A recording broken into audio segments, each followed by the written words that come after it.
Hebrews 12:22-24. Come to Zion, the festal assembly and the better blood.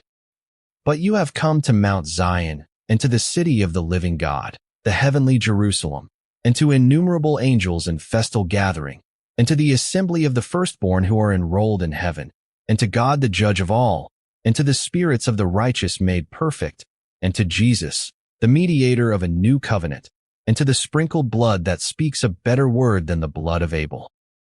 Hebrews 12 verses 22-24 stands as one of the great declarations of arrival in the epistle. After Sinai's fire, darkness, trumpet, and trembling, the writer now says to the church, "This is where you have come. You have not merely fled one mountain. You have been brought to another. You have not merely escaped terror. You have been brought into a city, an assembly, a covenant, and a blood that speaks peace." That matters deeply. The Christian life is not sustained only by remembering what has been left behind. It is sustained by knowing where, in Christ, the believer already stands. The writer does not say that believers may perhaps come to Zion one day if they persevere well enough. He says, "You have come." The verb is settled, finished, and full of abiding force. Through Christ, the church already stands within the sphere of heavenly privilege, covenantal belonging, and blood-bought access. The city of God is not merely a distant hope. It is the present spiritual residency of the saints. And yet this arrival is not sentimental. It is forensic, covenantal, and objective. Believers have come to the heavenly Jerusalem, to the festal assembly of angels, to the church of the firstborn, to God the judge of all, to the spirits of the righteous made perfect, to Jesus the mediator, and to the sprinkled blood that speaks better things than Abel. The whole paragraph gathers the honors of the new covenant and sets them around the person and work of Christ.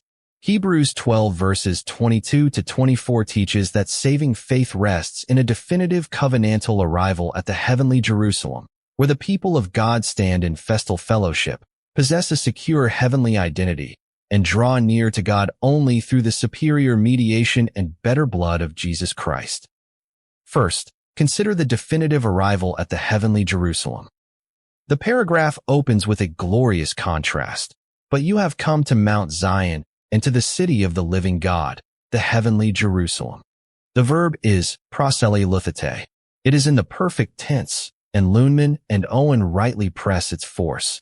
This is a completed action with abiding results. The believer's coming to Zion is not merely a future prospect. It is a present, settled state of privilege. That is already a vast contrast with Sinai. Sinai could be touched, feared, fenced, and endured only at a distance. Zion is not approached by trembling flesh, but entered by faith. Davidson is especially helpful here.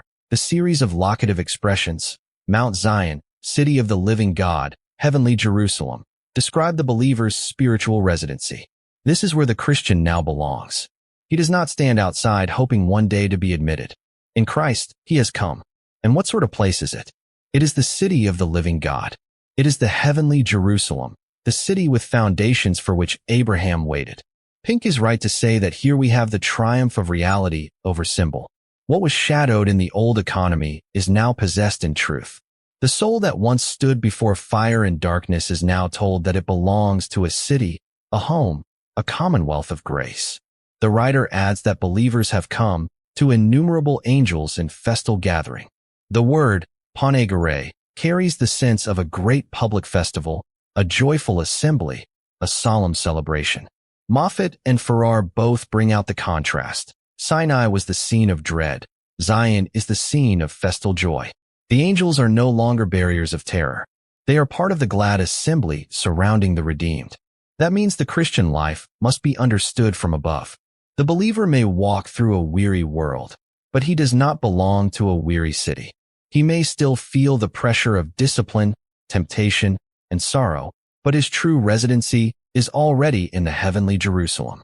He is not spiritually homeless. He belongs now because Christ has brought him there. Second, consider the secure identity of the assembled firstborn. The writer then moves from place to people, and to the assembly of the firstborn who are enrolled in heaven, and to God the judge of all, and to the spirits of the righteous made perfect. This is not an anonymous crowd. It is a covenant people with a name, a status, and a secure inheritance. The phrase assembly of the firstborn is weighty.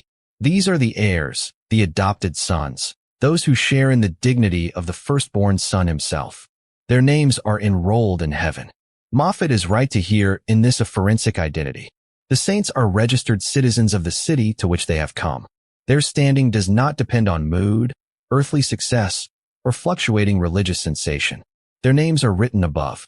Their citizenship is beyond the reach of circumstance. This is why the text is so deeply consoling. The church below often feels small and battered. But Hebrews says that the true church is enrolled in heaven. She is not finally defined by what can be seen at street level. She is the assembly of the firstborn. She belongs to the city of God. She lives under a heavenly registry that no earthly loss can erase. And then comes a phrase that would be terrifying were it not set exactly where it is. And to God the judge of all. At Sinai, the thought of God as judge made the conscience quake. But here, in Zion, the judge is not approached apart from the mediator and the blood. Pink's instinct is exactly right. The title would crush the soul were it not surrounded here by every gospel provision of access. Then the writer adds, and to the spirits of the righteous made perfect. The word, te teleo menon, comes from teleoo, to bring to completion, to bring to the goal. Davidson and Pink both stress that this refers to the saints of old who were brought to perfection only when the new covenant was ratified in Christ's blood. Here is the joint perfection of the whole people of God. The old covenant faithful and the new covenant church do not inhabit different heavens. They stand together in one sanctuary, perfected in one mediator. That gives the church both humility and dignity. We are not inventing a new religion. We are gathered into the same perfected fellowship toward which Abraham, Moses, David, and the prophets all strained their eyes. The city is one. The people are one. The perfection is one. And all of it is bound up with the finished work of Christ. Third, consider the superior mediation and better blood of Jesus Christ. The whole procession of glory now comes to its center, and to Jesus, the mediator of a new covenant, and to the sprinkled blood that speaks a better word than the blood of Abel. This is the heart of the passage. Everything before it leads here. Zion, angels, assembly, registry, judge, perfected spirits. All of it depends on the mediator. The word is mesite, mediator, one who intervenes between two parties to restore peace. Jesus is not the shadowy outline of mediation, but its real and eternal substance. He does not merely announce peace. He establishes it. He does not merely point to access. He opens it.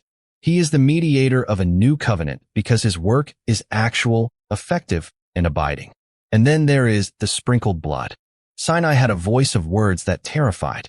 Zion has blood that speaks, but it speaks better things than Abel. Abel's blood, from Genesis 4, cried out from the ground for justice, for judgment, for vengeance against the one who shed it. Jesus' blood also speaks, but not for vengeance upon the sinner who comes through him.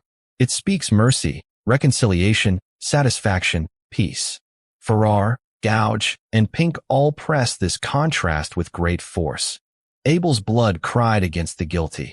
Christ's blood pleads for the guilty on the ground that guilt has been answered. This is why the new covenant is so superior. At Sinai, the voice produced shrinking back. At Zion, the blood produces drawing near. At Sinai, holiness stood over against the sinner as an unapproachable fire. At Zion, holiness has been honored and satisfied in the death of the mediator. The judge of all remains the judge of all, but his judgment is no longer a terror to those who come through the blood that speaks peace. And here the conscience finds its rest, not in its own steadiness, not in its own devotion, not in the quality of its recent obedience, but in a blood that still speaks, and speaks better. The believer's peace is not self-generated. It is blood-bought, mediator secured, covenantally established, and therefore objective. It is beyond the reach of mood, because it is grounded in Christ. Reflections for today. These verses speak with unusual tenderness to believers who still live too much as if they were outside the city. Many know the language of grace, yet carry themselves as spiritual exiles. They measure their standing before God by yesterday's failures, today's emotions, or tomorrow's uncertainties. Their assurance rises and falls with performance. Their peace flickers with their inward weather. But Hebrews 12 verses 22 to 24 does not tell the Christian to wait until he feels heavenly enough to belong to Zion. It tells him that in Christ he has already come. That means one of the great battles of the Christian life is learning to live from objective residency rather than subjective fluctuation. The world around us is noisy, unstable, and endlessly shaking. Yet the believer's true address is not written in the dust of circumstance. It is written in heaven. He belongs to the assembly of the firstborn. He comes to God not as an intruder, but through a mediator who has already opened the way. This also speaks directly to the modern disease of shadow worship. We are deeply tempted to anchor our identity in what can be counted, touched, and seen: success, numbers, stability, visible fruit, emotional brightness, spiritual productivity. But all of these are touchable things. Sinai was touchable too. And Hebrews has already told us that the touchable order is not where the believer's peace is grounded. The Christian's identity is higher, firmer, and more enduring than anything that can be measured by worldly or even merely religious standards. So when the conscience feels accused, do not first ask, "How am I doing?" Ask first, "To whom have I come?" When the church feels small, weak, or obscure, do not measure her only by what earthly sight can register. Remember that she is enrolled in heaven, joined to angels, bound to the perfected righteous, and gathered around Jesus the mediator. And when guilt presses hard, do not listen only to the blood of Abel, that inner cry that says judgment must fall. Listen above it to the better blood of Christ, which speaks not indulgence, but accomplished atonement, not sentiment, but satisfaction, not vague comfort, but covenant peace. This should also reframe ordinary life. The believer walking through office corridors, traffic jams, domestic pressures, and private griefs is not merely a religious struggler trying to get to heaven one day. He is already, by faith, a citizen of the heavenly Jerusalem. His earthly troubles are real, but they are movable things. His truest identity is not movable. His enrollment is not written on water. His mediator is not absent. His blood does not fall silent. And that means perseverance is not sustained merely by grit, but by glory. The church goes on because she has already come somewhere. The soul endures because it already belongs somewhere. The Christian pursues holiness, resists bitterness, and refuses profaneness not in order to create a place in Zion, but because in Christ he already has won. So let this passage teach the conscience to rest in the blood that speaks peace. Let it teach the church to live as the festal assembly she truly is. And let it fasten every trembling saint to Jesus Christ, the mediator of the new covenant, whose better blood still speaks, and will speak, until all his people stand openly in the city to which they have already come. Amen.